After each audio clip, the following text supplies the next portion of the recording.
जी दोस्तों, नमस्कार, good afternoon और अभिवादन आप सभी को। म्यूनिख सिक्योरिटी कॉन्फ्रेंस जो इस साल हुई 2026 की अभी खत्म हुई है दोस्तों। दुनिया का ये सबसे बड़ा सुरक्षा मंच माना जाता है जहाँ पर दुनिया की सिक्योरिटी को लेकर यहाँ पर तमाम तरह की प्रेजेंटेशंस होती हैं। दुनिया के तमाम बड़े से बड़े नेता यहाँ पर आते हैं। नाम क्या है? Security conference. लेकिन इस बार जो बातें यहाँ हुई हैं उनको देखकर एक सवाल जरूर उठता है दोस्तों, और वो ये कि इस बार मैं क्या कहूँ कि यहाँ जो लोग शांति की बातें कर रहे हैं, जो लोग शांति की बातें कर रहे हैं या अगली लड़ाइयों की बातें कर रहे हैं, इसका अंतर कर पाना बड़ा भारी हो गया है। ये समझ ही नहीं आता है कि जो लोग भाषण कर रहे हैं, वो दरअसल शांति के पक्ष में हैं या जंग के पक्ष में हैं, करना क्या चाह रहे हैं, ये क्लियर नहीं हो रहा है। कागज़ पर ये जगह क्या है? ये जगह बताते हैं, ये है रूल बेस्ड इंटरनेशनल ऑर्डर बचाने वालों की। यानी कि म्यूनिख सिक्योरिटी कॉन्फ्रेंस में वो लोग आ रहे हैं, वो लोग पार्टिसिपेट कर रहे हैं जो रूल बेस्ड इंटरनेशनल ऑर्डर को बचाने की बात किया करते थे, ठीक? लेकिन अगर आप स्पीचेस को गौर से देखें, उनके और फिर उनके एक्शंस को साथ में मिलाएं, तो आपको तस्वीर कुछ और दिखती है कि ये बोल कुछ और रहे हैं, लेकिन दरअसल जो कर रहे हैं, वो क्या है?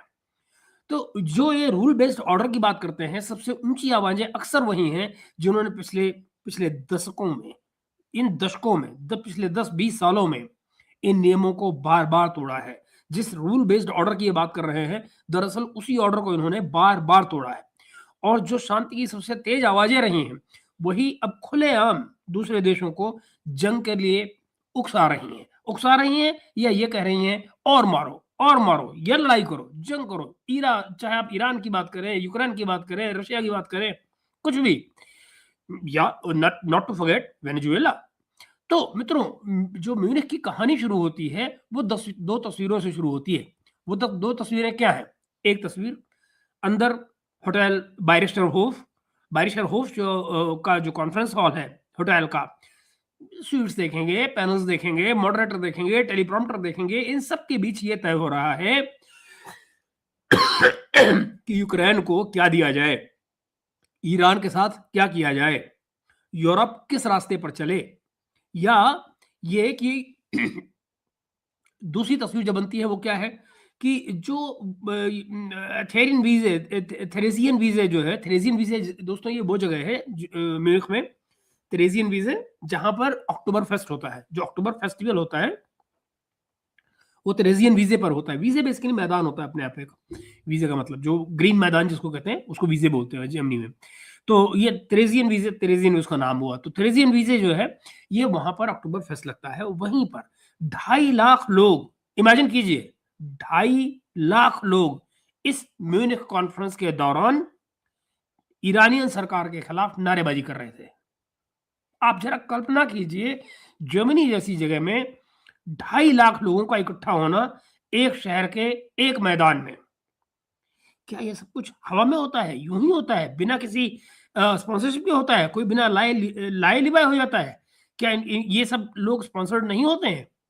पर ये थे 2.5 लाख लोग ईरानियन रिजीम के खिलाफ नारेबाजी कर रहे थे म्यूनिख के थेरेसियन वीजे में। और यहाँ से कुछ 100 मीटर का फासला है जहां पर ये कॉन्फ्रेंस हो रही है। तो म्यूनिख पुलिस का जो एस्टिमेट है, वो कह रहे हैं, और ये पुलिस का एस्टिमेट है, ये नहीं कि किसी ने कैमरामैन ने अंदाजा लगा लिया कि 2.5 लाख है ना। म्यूनिख की जो पुलिस है वो कह रही है कि ये 2.5 लाख लोग थे, रजा पहलवी की कॉल पर आए थे। रजा पहलवी आपको याद होगा, ईरानियन जो शाह ऑफ ईरान थे, उनके बेटे हैं ये। क्या कहते हैं, ये ग्लोबल डे ऑफ एक्शन इसको कहा गया है। इस दिन को ग्लोबल डे ऑफ एक्शन के नाम पे कहा गया, और उसके लिए लोग सड़कों पर उतरते हैं। शाही झंडे, ढोल, आजादी के नारे। डिमांड क्या है? डिमांड है ईरान में रिजीम चेंज। कौन लोग कर रहे हैं? जो ईरान से बाहर रहते हैं, जो ईरान में रहते ही नहीं है, वो कह रहे हैं ईरान में रिजीम चेंज होनी चाहिए। ईरान के अंदर के लोग क्या कह रहे हैं, वो एक अलग कहानी है। दुनिया भर के जो ईरानियन डायस्पोरा के लोग हैं, ये इस दिन म्यूनिख में एक सिंबॉलिक राजधानी बनाते हैं, और सारे के सारे लोग वहां के ईरान वाले इकट्ठे होते हैं और ये प्रदर्शन करते हैं। अंदर क्या हो रहा है, बाहर क्या हो रहा है, ये कंट्रास्ट समझना भारी है। अंदर बाहर मतलब म्यूनिख कॉन्फ्रेंस के अंदर क्या हो रहा है, म्यूनिख कॉन्फ्रेंस के बाहर क्या हो रहा है, ये बिल्कुल उल्टे। ये वहां रिजीम चेंज की बात कर रहे हैं, वो वहां बमबारी की बात कर रहे हैं, और सारी की सारी हिपोक्रेसी यहीं से शुरू होती है। बात आज के कार्यक्रम की जो मैं आपके साथ कर रहा हूं, दरअसल इसमें करनी ही मुझे इस हिपोक्रेसी की बात है कि जो जो इनकी कथनी और करनी का अंतर है, दरअसल मैं उनको हाइलाइट करना चाह रहा हूँ। मैं आपको बताना ये चाह रहा हूँ कि ये क्या बोल रहे हैं और दरअसल इरादे क्या हैं। शांति की भाषा, एस्केलेशन का एजेंडा, बेसिकली ये। पहले शुरू करते हैं यूक्रेन पर क्या बोला जा रहा है। हिलेरी क्लिंटन हिलेरी क्लिंटन एक पैनल पे बैठी हुई हैं और वो एक लगभग एक प्लान जैसा एडवर्टाइज कर रही हैं, लगभग एक योजना दे रही हैं। क्या कह रही हैं? यूक्रेन को अब क्या दिया जाना चाहिए वो बता रही हैं। वो साफ-साफ कहती हैं, यूक्रेन को टोमाहॉक मिसाइल्स दीजिए, टोमाहॉक मिसाइल दीजिए, यूक्रेन को और ज़्यादा एयर डिफेंस के लिए पैट्रियट्स दीजिए, पैट्रियट मिसाइल्स दीजिए। और सबसे बड़ी बात, सबसे अहम बात, यूक्रेन को ये छूट दीजिए कि वो रशिया की ज़मीन में अंदर तक वार कर सके। उस पर ये रोक नहीं होनी चाहिए कि आप कितनी दूर तक मारेंगे। ना, ना, अंदर गहराई तक मार करिए रशिया के अंदर। उनका तर्क क्या है? हिलेरी क्लिंटन का तर्क है कि जब तक रशिया को एडिक्वेटली पेन नहीं होगा, दर्द नहीं होगा, तब तक वो नेगोशिएशंस की इमेज पर सीरियसली नहीं आएगा। सीधी भाषा में उनकी रणनीति ये है कि रशिया जितना ज़्यादा नुकसान उठाएगा, जितना ज़्यादा रशिया को मार पड़ेगी, उतनी जल्दी शांति आएगी। याद कीजिए दोस्तों, ये वही पश्चिमी देश हैं जो कुछ समय पहले तक कह रहे थे कि और यहाँ नाटो कैपिटल से लाइन निकला करती थी कि हम यूक्रेन की मदद करेंगे, लेकिन एस्केलेशन से बचेंगे, एस्केलेशन नहीं करेंगे। हम वेपन देंगे, ऐसे सिस्टम देंगे जो रशिया के अंदर डीप स्ट्राइक के लिए इस्तेमाल हों। क्यों? क्योंकि एस्केलेशन का रिस्क है, न्यूक्लियर पावर है, मिसकैलकुलेशन हो सकती है। लेकिन आज म्यूनिख में वही काम नई भाषा में हो रहा है, नई भाषा में पेश किया जा रहा है। वो क्या है? अब इसे कहा जा रहा है रिस्पॉन्सिबल स्ट्रेटेजी। Responsible strategy. अब इसको कहा जा रहा है क्रेडिबल डिटरेंस। अब इसको कहा जा रहा है forcing Russia to negotiate. Level बदल गया है, लेकिन मूल बात अब भी वही है दोस्तों। वॉर को जियोग्राफिकली भी और क्वालिटेटिवली भी अगले लेवल पे ले जाना। दरअसल साफ शब्दों में कहा जाए, लड़ाई को बढ़ाना। इसी लाइन को थोड़े और नेकट तरीके से पेश करती हैं डेनमार्क की प्रधानमंत्री मेटे फ्रेडरिक्सन। नेकट तरीके से पेश करती हैं। क्या कहती हैं वो कहती हैं, अगर हम चाहते हैं कि यूक्रेन ये लड़ाई जीते, तो उसको रशिया की टेरिटरी के भीतर डीप स्ट्राइक्स करनी होगी, हमें ये इजाज़त उसको देनी होगी, वरना ये लड़ाई जीती नहीं जा सकती। अभी जरा सोचिए मित्रों, डेनमार्क ने अभी कुछ वक्त पहले ही, और ये बात इन्होंने अपनी इस भाषण में एक्सेप्ट की है, डेनिश प्राइम मिनिस्टर ने, क्या कह रही हैं कि हमने अपना सारे का सारा आर्टिलरी जो है वो यूक्रेन को गिफ्ट कर दिया है, सारे का सारा आर्टिलरी। और अब वो बाकी देशों से भी यही कह रही हैं कि आप लोग भी अपना अपना सारा आर्टिलरी जो है बमबारी का, वो सबका सब यूक्रेन को दे दीजिए। आप भी अपने स्टॉक पाइल खोलिए, भेज दीजिए, तुरंत भेज दीजिए, ऐसा कहना है उनका। अब जरा मित्रों आपको कुछ मैं बताऊं, आप जानते हैं क्या कि डेनमार्क की फौज का साइज कितना है? आपकी आपकी असुविधा ना हो आपको सुनने में, जरा मैं आपको जरा क्लियर कर दूं। आप जानते हैं डेनमार्क की जो फौज है उसका साइज है टोटल 20,000। 20,000। ये मोहतरमा लड़ाई किससे लेने चलनी है? रशिया से। अब आप जरा कल्पना कीजिए कि ये जो यूरोप वाले हैं, ये अगर नाटो अमेरिका का इनको साथ ना हो, तो दरअसल इनकी औकात क्या है? ये खड़े हैं 20,000 पर, लड़ना चाह रहे रशिया की फौज से, जो पिछले 3 साल से वहां अंगेज पर बैठी हुई है यूक्रेन से, और मोर और लेस जीतने की हालत में है। खैर, और लीजिए, अब जरा देखें यहां भी जो भाषा है, जो भाषा है उसमें पीस प्रोसेस शब्द भी आता है, जस्ट पीस का भी शब्द आता है। और इसके अलावा कॉन्क्रीट डिमांड क्या है? कॉन्क्रीट डिमांड ये है कि हम खुद अपनी रेड लाइंस को तोड़ें, जो हम कह रहे हैं हम उन्हीं रेड लाइंस के अगेंस्ट चले जाएं, और इस युद्ध की जो मार है, इस युद्ध की जो मार है, रशिया की टेरिटरी के भीतर तक ले जाए, रशिया के भीतर तक मारामारी शुरू करें। किसी भी सीरियस ऑब्जर्वर के लिए यह सवाल आसान है कि जो आप कर रहे हैं वो वास्तव में शांति की तैयारी है या अगले फेज की लड़ाई की तैयारी है। नेगोशिएशंस की बात यहां लास्ट स्टेज पे आ रही है। पहले पूरे जोर से कहा जाता है give them everything they need. Everything में क्या क्या शामिल है, इसका हिसाब किताब जो राजनीतिक भाषण है उनमें अक्सर गायब होता है।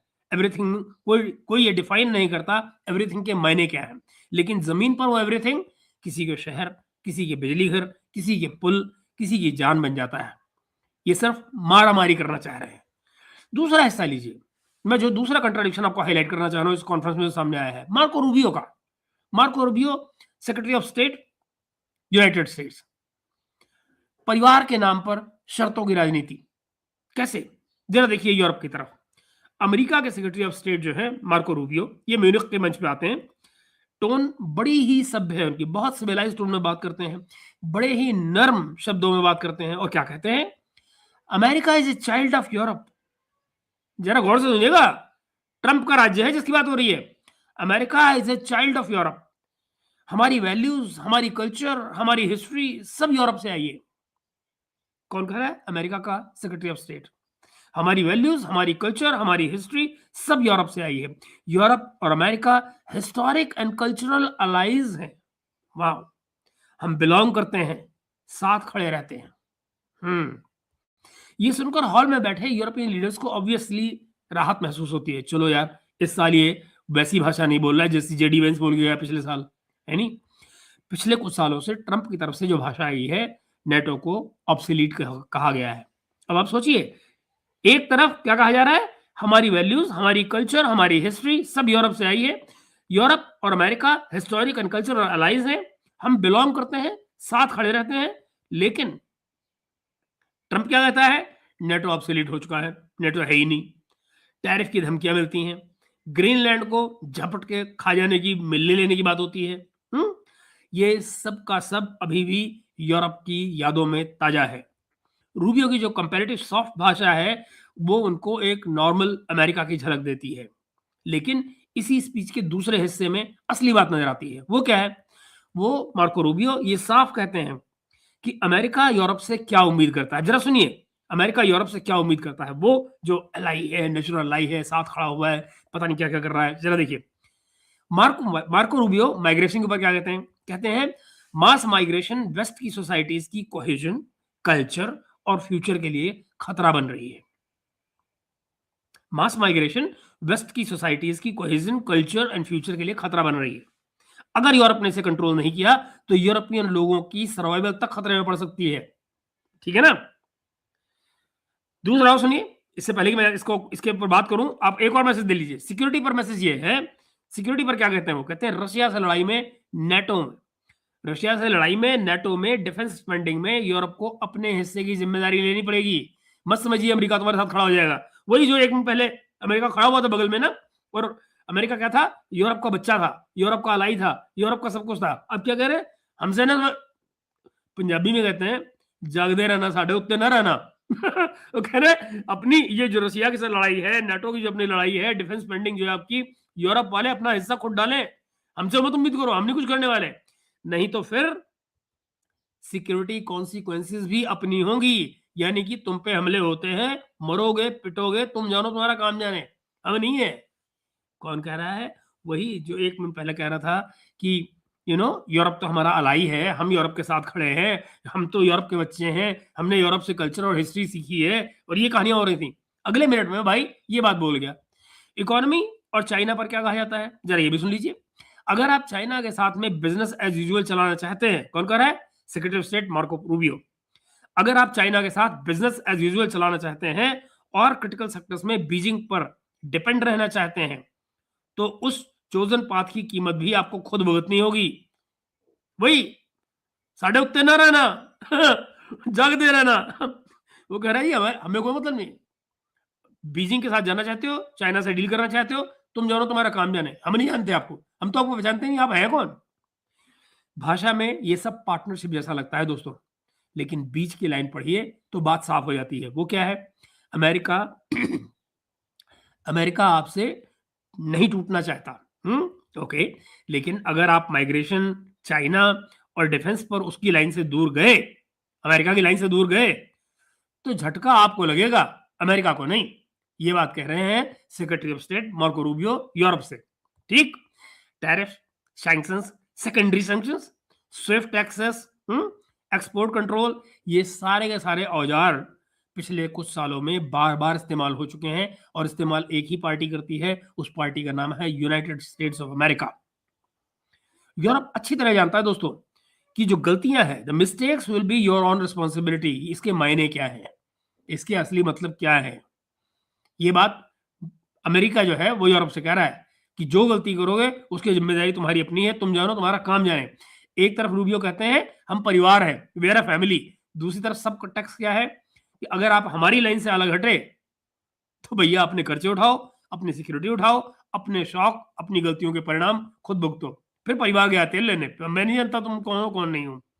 परिवार वाली जो भाषा है वो व्यवहार में न्यूसेंस पॉलिसी वाला कॉन्ट्रैक्ट कॉन्ट्रैक्ट लगता है। एक किस्म का ऐसा एग्रीमेंट है, एक कॉन्ट्रैक्ट है आपस में, जो जिसमें प्रैक्टिकलिटी शामिल है, इंश्योरेंस शामिल है, अमेरिकन इंश्योरेंस। वो इंश्योरेंस उसी दिन खत्म जिस दिन आपने चाइना से डील की। ये भी एक तरह की हिपोक्रेसी है दोस्तों, शब्द अलायंस के लेकिन प्रैक्टिस प्योर पावर पॉलिटिक्स की, प्योर पावर पॉलिटिक्स की। इसमें पावर पॉलिटिक्स के अलावा कुछ है ही नहीं दरअसल। अब तीसरी बात कर लेते हैं, और जरा सोचिए उसमें एक कहानी भी शामिल है, वो है माइग्रेशन की। जरा रूबियो की पर्सनल स्टोरी याद कीजिए, मार्को रूबियो की पर्सनल स्टोरी। इनके माँ बाप मारियो और ओरियालिस रूबियो, है ना, ये 1950 के दशक में क्यूबा से मियामी आए थे। ठीक है, उस दौर में अमेरिका की जो इमिग्रेशन पॉलिसी थी, कोल्ड वॉर की पॉलिटिक्स थी, क्यूबन रिफ्यूजी क्राइसिस था, इन सब ने मिलकर लाखों लोगों के लिए रास्ते खोले थे। ठीक है ना, यही वो सिस्टम था जिसने मार्को रूबियो के परिवार को ऊपर आने में, सेटल होने में, और आखिर में अपने बेटे इस बेटे मार्को रूबियो को अमेरिकन सेनेट और सेक्रेटरी ऑफ स्टेट की कुर्सी तक पहुंचने का मौका दिया। मार्को रूबियो खुद तमाम सालों से American dream, immigrant success story, इसको पॉलिटिकल ब्रांडिंग का कोर बनाकर चल रहे हैं। उनकी अपनी स्पीचेस में अक्सर ये लाइन होती है कि अमेरिका ने उनके परिवार को मौका दिया और ये देश माइग्रेंट्स की मेहनत से बना है, माइग्रेंट्स की मेहनत से बना है। अब वही व्यक्ति जो है वो म्यूनिख की सिक्योरिटी कॉन्फ्रेंस में खड़े होकर यूरोप को वार्निंग दे रहा है। क्या दे रहा है? मास माइग्रेशन वेस्ट की सिविलाइजेशन के सर्वाइवल के लिए खतरा है, जबकि खुद उसी मास माइग्रेशन का हिस्सा है। उसी मास माइग्रेशन से खुद अमेरिका आया है और वहां खड़ा है जहां खड़ा है। तो और अगर यूरोप ने माइग्रेशन को कंट्रोल नहीं किया, मार्को रूबियो कह रहे हैं, अगर यूरोप ने माइग्रेशन को कंट्रोल नहीं किया तो उनका कल्चर, यानी कि यूरोप का कल्चर, यूरोप की पहचान, यूरोप की आइडेंटिटी मिट सकती है, ये कह रहे हो। और सवाल ये नहीं है कि माइग्रेशन पॉलिसी पर चिंता जो है वो गलत है या सही है। सवाल ये है कि भाई एक ही प्रोसेस जो आपके लिए अपॉर्चुनिटी था, जब किसी और की ज्योग्राफी में दोहराया जाता है, मतलब क्यूबा के लिए हो तो बड़ी खूबसूरत चीज है, किसी और ज्योग्राफी के साथ हो जाए तो भाई साहब बेड़ा गर्क हो जाता है यूरोप का तुरंत। ऐसे कैसे होता है? बेसिकली मैं नहीं कह रहा हूं कौन अच्छा कौन गलत कौन सही। सच्चाई ये है कि सिद्धांत तो आप एक रखेंगे ना, प्रिंसिपल तो आपका एक होगा। You have to have one principle for one thing, right? ये भाई का कोई प्रिंसिपल ही नहीं है। अपने लिए है तो ठीक, मेरा कुत्ता कुत्ता टॉमी, तुम्हारा वाला कुत्ता कुत्ता, जाओ। जब माइग्रेशन से मियामी मजबूत होती है तो वो सक्सेस स्टोरी है, और जब माइग्रेशन से मार्सेल या म्यूनिख बदलता है, ये सिविलाइजेशनल इरेजर है। इससे सारी सिविलाइजेशन ही खत्म हो जाएगी। मतलब मैं करूं तो ठीक, तुम करो तो बर्बाद। ये है वो डबल स्टैंडर्ड जो मार्को रूबियो की स्पीच में बार बार यहां नजर आया। इनफैक्ट मेरा प्लान है, मैं दिन में आज भी मार्को रूबियो की जो तमाम स्पीच है आधे घंटे की, उसको डाइसेक्ट करके मैं आप सामने पूरा मार्को रूबियो को अलग से रखूंगा। The man needs to be exposed actually. Conference के अंदर कौन है कौन बाहर है ये भी समझ लीजिए। अब चलते हैं जरा म्यूनिख की सड़कों पर। म्यूनिख की सड़कों पे जो थ्रेजियन बीजे, जिसका मैंने आपसे जिक्र किया, थ्रेजियन बीजे पर जो जर्मन पुलिस के हिसाब से करीब 2.5 लाख लोग इकट्ठा होते हैं। उनका नारा क्या है? Human rights, freedom for Iran, ये उनके नारे हैं। उनका टारगेट क्या है? ईरान की इस्लामिक रिपब्लिक की लीडरशिप। ओके, रजा पहलवी जो कि म्यूनिख में मौजूद हैं और ये बेटे हैं शाह ऑफ ईरान के, ये म्यूनिख सिक्योरिटी कॉन्फ्रेंस के कॉरिडोर्स में भी घूम रहे हैं, वहां अंदर भी घूम रहे हैं, और रैली में बाहर आकर स्पीच भी दे रहे हैं। मैंने आपको बताया दोनों के बीच में जो अंतर है वो कुछ 100 मीटर का है, that's it.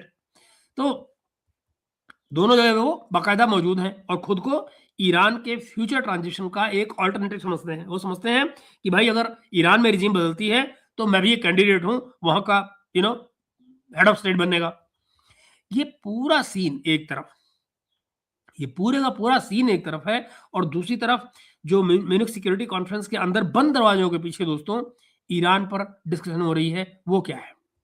Sanctions, nuclear file, IRGC, regional proxies, missile program और शायद शायद आफ्टर द रिजीम वाले सिनेरियो पर भी, कि जो अगर रिजीम चेंज होता है तो कौन क्या कहाँ कैसे। इस कमरे में कौन नहीं है दोस्तों? तेहरान की सरकार नहीं है। बात किस पे हो रही है? ईरान पे। मगर ईरान की सरकार नहीं है। बात किसकी हो रही है? रशिया की। रशिया नहीं है। ऑर्गेनाइजर्स ने उनको इनवाइट ही नहीं किया। उनका कोई पॉइंट ऑफ व्यू नहीं है। जो हम कह रहे हैं वही सही है। सड़कों पर खड़े हुए जो आम लोग हैं दोस्तों, ये डेमोन्स्ट्रेटर्स नहीं है। उनकी आवाज अंदर समरीज के रूप में आती है, खुद नहीं आ सकते मंदिर। वो जो बाहर खड़े हैं वो बस बाहर है, उनकी आवाज बाहर ही रह जाएगी। कॉन्फ्रेंस के दरवाजों के अंदर कोई आवाज नहीं आती है। फैसले उनके फ्यूचर के बारे में हो रहे हैं। फ्यूचर में ईरान के साथ क्या होगा, इसके फैसले यहां हो रहे हैं, जबकि ईरान उसमें शामिल ही नहीं है। लेकिन जो डिस्कशंस हैं, डिस्कशन टेबल पर वही लोग बैठे हैं दोस्तों, जो वेस्टर्न कैपिटल से आते हैं, या तो वो एग्जाइल्ड हैं, एलीट क्लास के, ईरान की सोसाइटी के जो एग्जाइल्ड एलीट है वो बाहर बैठी हुई है, उनके लोग हैं जो एलीट सर्कल से हैं। आम आदमी कहाँ है?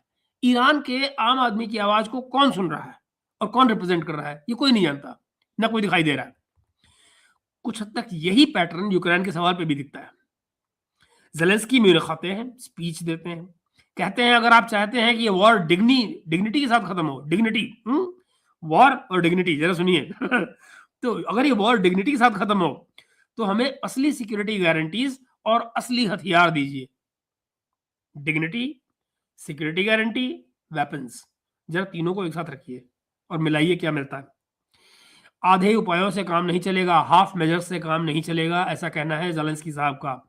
लेकिन यूक्रेन की जो आम जनता है दोस्तों, जो इस युद्ध की सीधी-सीधी कीमत हर रोज, हर घंटे चुका रही है, वो जो डिस्प्लेसमेंट से, ब्लैकआउट से, बम्बार्डमेंट झेल रही है, सब कुछ वही झेल रही है। चाहे ब्लैकआउट हो, चाहे डिस्प्लेसमेंट हो, चाहे वो बम्बार्डमेंट हो। उसकी आवाज म्यूनिख में फिल्टर्ड रूप में, रिपोर्ट्स के रूप में, टॉकिंग पॉइंट्स के जरिए आती है। उनका रिप्रेजेंटेशन कोई नहीं करता है। उनकी आवाज का कोई रिप्रेजेंटेशन नहीं है। अंदर जो रिचली डेकोरेटेड बारिश होफ का जो हॉल है, वहां बैठा हुआ सिस्टम जो है वो फ्यूचर ऑर्डर डिसाइड कर रहा है। फ्यूचर ऑर्डर, जिसको शायद बाद में कुछ लोग रूल बेस्ड ऑर्डर भी कहेंगे। बाहर सड़कों पर बॉडीज उस ऑर्डर की प्रेजेंट कॉस्ट उठा रही हैं। प्रेजेंट कॉस्ट जो है उसकी, स्पीच और सड़क, इनके बीच में जो डिस्टेंस है, जो दूरी है, वही आज की दुनिया की पूरी सबसे बड़ी कहानी है। मित्रों, अब आते हैं उस शब्द पर जिसका सबसे ज्यादा यूज म्यूनिख सिक्योरिटी कॉन्फ्रेंस में होता है। वो क्या है? Rule based international order. अब ये मजाक लगने लग गया मुझे वैसे शब्द, rule based international order. Munich security report 2026 में जो अब रिपोर्ट आ गई है, वो रिपोर्ट खुद ही स्वीकार कर रही है कि आज का जो दौर है वो रैकिंग बॉल पॉलिटिक्स का दौर है। रैकिंग बॉल पॉलिटिक्स का दौर, यानी ऐसी पॉलिटिक्स जिसका काम है एग्जिस्टिंग इंस्टीट्यूशंस को, नॉर्म्स को, एग्रीमेंट्स को तोड़ देना। तोड़ देना, ये तोड़ना जो है क्रिएटिविटी का हिस्सा बन चुका है। तो वो कह रहे हैं कि आज की पॉलिटिक्स ऐसी पॉलिटिक्स है जिसका काम है एग्जिस्टिंग इंस्टीट्यूशंस को तोड़ दो, उसका काम है जो नॉर्म्स हैं उनको तोड़ दो, और जो एग्रीमेंट्स हैं उनको भी तोड़ दो। इस तमाम रैकिंग बॉल में सबसे ऊपर नाम किसका लिखा हुआ है दोस्तों? सबसे ऊपर नाम लिखा है डॉक्यूमेंट में साफ साफ, डोनाल्ड ट्रंप और उनकी पॉलिटिक्स। ये जो स्वीकारोक्ति है, ये छोटी बात नहीं है। दशकों तक यही जो पश्चिम की दुनिया है वो लेक्चर देती रही है कि इंस्टीट्यूशंस और रूल्स की इज्जत होनी चाहिए, तभी स्टेबिलिटी पॉसिबल है। अब वही मंच क्या कह रहा है कि भाई आज का जो सबसे बड़ा इंस्टीट्यूशनल डिसरप्शन वेस्ट है, वेस्ट के अंदर से आ रहा है। वेस्ट के अंदर से यानी अमेरिका से ये तमाम डिसरप्शन का जो रियल फोर्स है वो आ रही है जनाब डोनाल्ड ट्रंप की शेप में। लेकिन नैरेटिव में ट्विस्ट है। फिर से नैरेटिव में ट्विस्ट है। वो क्या है कि जब यूक्रेन की सॉवरेनिटी की बात आती है तो टेरिटोरियल इंटीग्रिटी को एब्सोल्यूट प्रिंसिपल की तरह से पेश किया जाता है। मैं दोबारा बोल रहा हूं, जब यूक्रेन की सॉवरेनिटी की बात आती है तो टेरिटोरियल इंटीग्रिटी को एब्सोल्यूट प्रिंसिपल की तरह पेश किया जाता है। कोई दो राय नहीं कि रशिया ने अंतर्राष्ट्रीय नियम तोड़े होंगे, ये बात सही भी है, मगर उसी वक्त जब वेस्ट अपने हित में समझता है, तो वही सिस्टम इराक में रिजीम चेंज कर देता है। आप समझे ना? ये वेस्ट को ठीक लगे तो इराक में रिजीम चेंज करना जायज़ है। आज की तारीख में ईरान में रिजीम चेंज करना जायज़ है। क्यों? वेस्ट को लगता है, अमेरिका को लगता है, यूरोप को लगता है, भाई मेरे इस सारे खेल में क्या ईरान की पब्लिक की कोई आवाज़ है? लीबिया में इंटरवेंशन भी कर देता है, गद्दाफी मार देता है, सीरिया में प्रॉक्सीज़ को खोल देता है, वहाँ पे दाइश को बिठा देता है, आईएसआईएस को बिठा देता है सत्ता में, लो कर लो बात। वो आईएसआईएस जिसके लिए पाकिस्तान के पड़ोस में यहाँ अफगानिस्तान में 20 साल तक लड़ाई लड़ी, उसको वो वहाँ से सत्ता बिठा देते हैं। आपको वो फेमस मोहतरमा हिलरी क्लिंटन की ट्वीट याद होगी, al Qaeda is on our side, याद है आपको? This is how it is. Libya crisis के दौरान में वो क्या कह रही थी कि ISIS is on our side, Islamic State is on our side. Okay, तो दोस्तों ईरान पर मैक्सिमम प्रेशर का कैंपेन भी यही यूरोप चलाता है, यही वेस्ट चलाता है, ये भी याद रखिएगा।